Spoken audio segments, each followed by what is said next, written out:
তুই পিছো এক মিনিট যা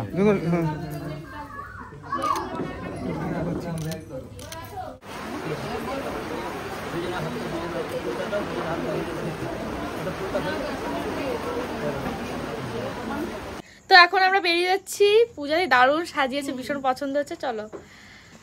ওদিকে তো আমি রেডি হয়ে দাঁড়িয়েছিলাম, আর এদিকে রাজের যা যা নিয়ম আছে সেটাই কিন্তু করা হচ্ছে। তো মন্দিরের সামনে বসে যা যা বলতে হয় সেগুলোই কিন্তু বলবে। আর ওখানে ভেতরে কিন্তু শাশুড়ি মা আছে, দেখতেই পারছো। গাইজ, আমরা রাস্তার মধ্যে এইভাবে দাঁড়িয়ে আছি, আর ঝড় বৃষ্টি হয়ে সবটা শেষ, আমরা এইভাবে যাচ্ছি, ঠিক আছে। আমার এক্সগুলো অভিশাপ দিয়েছিল মনে হয়, তাই বৃষ্টি হচ্ছে, নাহলে আমার এক্সদের চোখের জল। তো এখন আমি আর এই যে অঙ্কিতা, তোর মুখে লাইট মার, দাঁড়িয়ে আছি, চলো। এখানে দেখতে পাচ্ছ আমরা মন্দিরে সবাই মিলে চলে এসেছি, দুজনের বাড়ির লোকই কিন্তু আছে। পেছনে আমার মা, ভাই, দিদি, দাদা সবাই আছে। আর রাজদের বাড়ি থেকেও কিন্তু সবাই আছে, পেছনে দিদা আছে, দাদু আছে, মামা, তারপরে এখানে এই যে দেখতে পাচ্ছ পূর্ণিও এসেছে। তো ব্যাপারটা হচ্ছে মাদের তো বিয়ে দেখতে নেই, তাই রাজের মা এই পর্যন্ত আসলো না, ও মা বাড়িতে রয়ে গেছে আমার শাশুড়ি মা। আর এদিকে আমার মা এসেছিল, মাকে বলেছিলাম ঘরের মধ্যে তুমি দাঁড়িয়ে থেকো, তোমার বিয়ে না দেখলেই হলো, মাদের তো নাকি বিয়ে দেখতে নেই।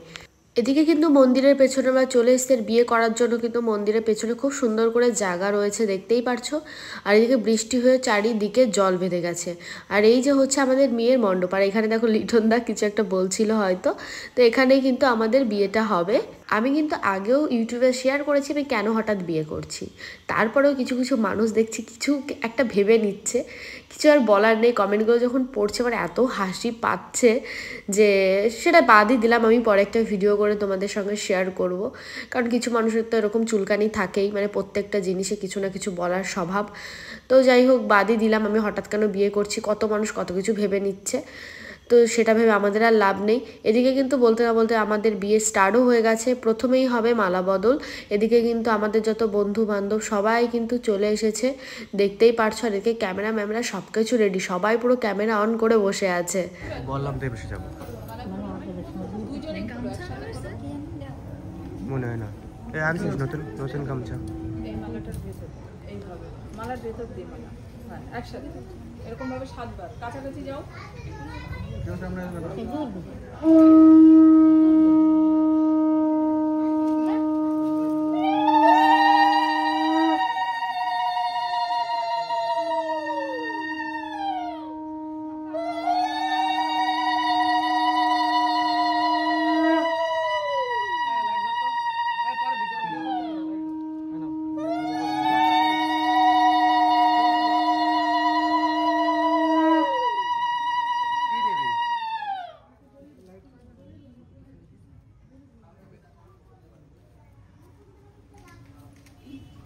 ঢুকতেছি এই গুনিস কয়বার হয়েছে ওরাই গুন কে বেরাবে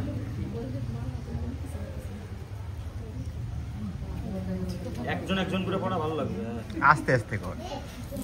কোয়েল দেখাও, লাইটটা তো এখানে নিয়ে যাও কোয়েল, এই পাশে নিয়ে লাইট একটা অল্প একটু এদিকে এক সাইড করে নিয়ে কেটে দাও, এক মিনিট পরে পরে পরে হাত নিচে করে একটু দেখছে আমাকে তাই ঢুকিস তুই না পড়ো পড়াতে পড়ো 7 বার হয়ে গেছে না বলে পরে ফটো শুট করো, কোনেছো কোনেছো কবে হয়ে গেছে 5 এডি লাস্ট না এই লাইট এসে নিয়েছো 25 তুই একবার আমিও পাচ্ছি, তারা একবার হয়ে যাবে, একবার একবারে ফ্রি ক্যামেরাম্যান সব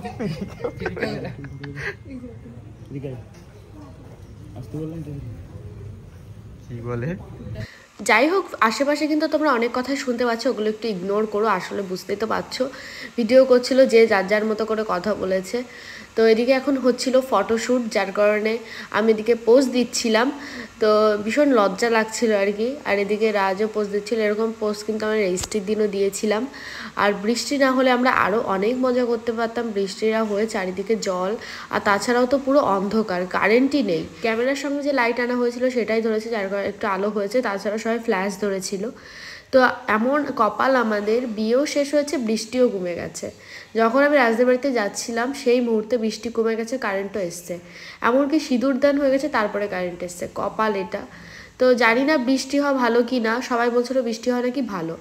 তো তোমরা একটু কমেন্টে জানাও তো বৃষ্টি হওয়া ভালো কি না। আমার দিদির বিয়ের সময় হয়েছিল, বাট এমন হয়নি, আমাদের যেমন ঝড় বৃষ্টি হয়েছিল কিন্তু হয়েছিল। আর এদিকে কিন্তু এখন আমি রাজকে মালা পরিয়ে দিচ্ছিলাম, এটার একটা ফটো তোলা হচ্ছিল। তো মালা বদল কিন্তু আমাদের প্রায় কমপ্লিট হয়ে গেছে। এরপরে কিন্তু রাজ যাবে যা যা নিয়ম আছে সেটাই করতে। আর তোমরা ভাবতেই পারো যে দাদা কেন, মানে বাপি দাদা কেন ওই কন্যা সম্প্রদান না যাই হোক ওটা করে। তো ওটাকে কী বলে আমি জানি না, আমার ভুল হতেই পারে। তো যেহেতু আমার বাবা বাড়িতে নেই, আর আমার বাড়ির থেকে মানে ধরতে গেলে দাদাই এসেছিল একমাত্র ছেলে হিসাবে, মানে একটা ছেলে মানুষ। তাছাড়া দিদি, তারপরে বোন, আর হ্যাঁ তোমরা ছোটো বোন কোথায়, ঠিক ঠিক, কারণ ছোটো বোনের কী হয়েছে, দিদি যেহেতু এসেছে তার কারণে পেখমকে দেখার জন্য আমার ছোটো বোন রয়েছে। আর আমার ছোটো বোনকে অনেকবার জোর করা হয়েছিল চল চল চল, বাট ও যায়নি। ও বলছিল পেখমের সঙ্গে থাকবো, পেখমের সঙ্গে খেলা করব। তো তার কারণে ও আসেনি। ওকে অনেকবার বলা হয়েছিল, কিন্তু যখন আমার বিয়ে হয়ে গেছে তখনও বলছিল এই দি তোর কাছে যাব। তো পরে তোমরা দেখতেই পারবে, যেহেতু তাড়াহুড়ো করেই সব কিছু করা, তার কারণে কাউকে আর সেরকম ইনভাইট করা হয়নি, কাউকে বলা হয়নি। তো মন্দিরে তো আমি ভেবেছিলাম যে, মানে আমরা সবাই ভেবেছিলাম যে মানে কন্যা যে সম্প্রদানা যাই হোক সেটা করতে হয়। ওটাকে কি বলে আমি সত্যি জানি না, আমার যদি ভুল হয় সবাই আমাকে ক্ষমা করে দিও। আমি যেটা জানি সেটা আর কি বলছি। তো ওটা করতে হবে না, তার কারণে সেভাবে কাউকেই বলা হয়নি। কারণ মন্দিরে ভেবেছিলাম যে নর্মালভাবে বিয়ে হবে, কিন্তু দেখলাম সব নিয়মই পালন করা হচ্ছে, তার জন্য কিন্তু বাপি দাদাকে বলা হয়েছিল লাস্টে। তো এই নিয়েও দেখছি অনেকে অনেক কিছু বলছে। তো বাপি দাদাই কিন্তু করেছিল। লাভ ম্যারেজ হলে কিন্তু এটাই অনেক সুবিধা। আমি যখন ঘুরছিলাম আর রাজের সঙ্গে গল্প করছিলাম, আর রাজ বলছিল একটু ভালো করে প্রণাম করো, প্রথমবার প্রণাম করছো, তাই একটু ভালো করেই প্রণামটা করলাম। রাজ তো ভীষণ মজাই পাচ্ছিল, যেহেতু আমি প্রথমবার প্রণাম করলাম, সত্যি কিন্তু প্রথমবারই প্রণাম করেছি। তো তারপরে ওদিকে বিয়ে পড়ানো হচ্ছে, আর এদিকে কিন্তু আমি কি করব, বসে বসে ফটো তুলছিলাম সবার সঙ্গে। আর এদিকে যা যা নিয়ম আছে সেটাই কিন্তু করা হচ্ছে, দেখতে পাচ্ছ বাপ দাদা কিন্তু বসে পড়েছে। তো এদিকে যা যা নিয়ম আছে সেটাই কিন্তু এখন হচ্ছে, তোমরা দেখতে থাকো। তাই বলা ক্যামেরাম্যান কি ভিডিও করি একটু আরে দুষ্টু কাল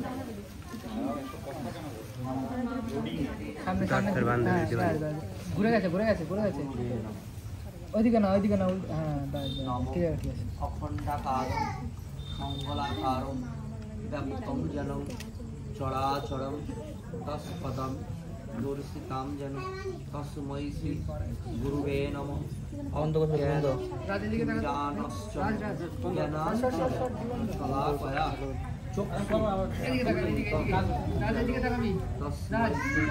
গুরুবে নমঃ।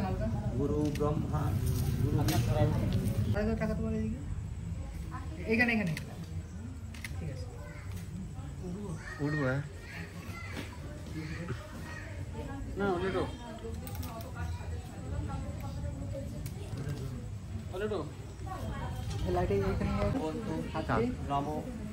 না সব কিছু করা করতে নম পূর্ণাহাং নম পূর্ণাহাং নম পূর্ণাহাং নম কর্তস্মী শুভ বিবাহ কন্যা সম্প্রদানাং কর্মাণি নম ঋষি ভবন্তু শুভন্তু নম ঋষি ভবন্তু। হ্যাঁ, এবার বুঝতে পারলাম যে এটাকে বলে কন্যাদান। তো বাপি দাদাই কন্যাদান করেছে, কি হয়েছে তাতে, যেহেতু বাবা বাড়িতে নেই তো বাপি দাদাই করেছে। বাপি দাদাই তো একমাত্র বড় দাদা, তাছাড়াও কিন্তু আমার কোনো দাদা টাদা নেই। তো যাই হোক, এদিকে প্রণাম করে এখন কিন্তু আমি বিয়ে করতে বসে পড়লাম। আর এদিকে দেখো আমার দিদি আর অঙ্কিতা কী যে সমালোচনা করছে।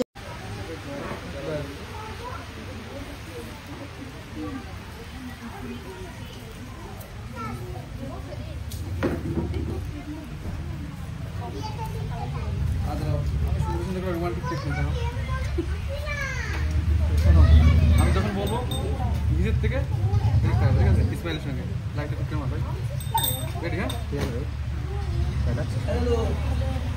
রেডি? হ্যাঁ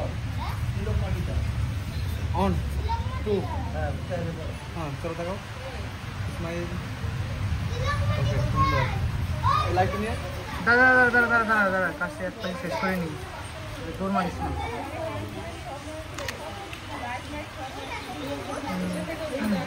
লাইটের অসুবিধা হচ্ছে রে। টাকা রাজের দিকে টাকা, রাজের একটু মাথা সোজা করে বল। স্মাইল দেখবেন না কোথাও কাছেই থাক।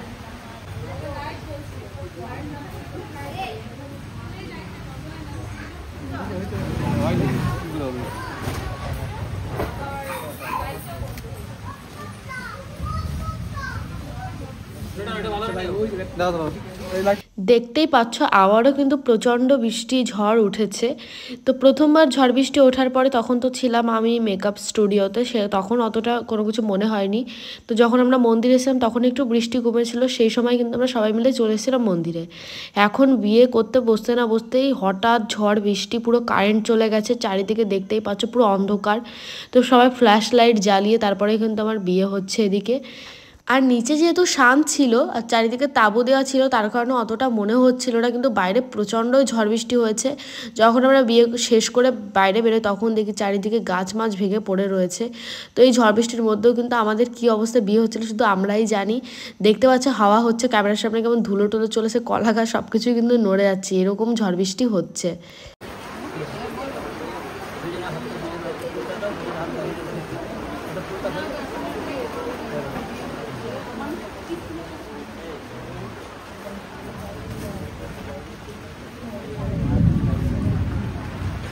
তো পাশের সাউন্ড শুনে বুঝতে পারছো কেমন ঝড় বৃষ্টি হচ্ছে। তো চলো ভিডিওটা এখানেই শেষ করছি, পরে কিন্তু আরও অনেক বিয়ের ভিডিও আসছে, পাট পাট করে আমি ছাড়বো, কালকেও কিন্তু ছাড়বো, তোমরা দেখতে থাকো।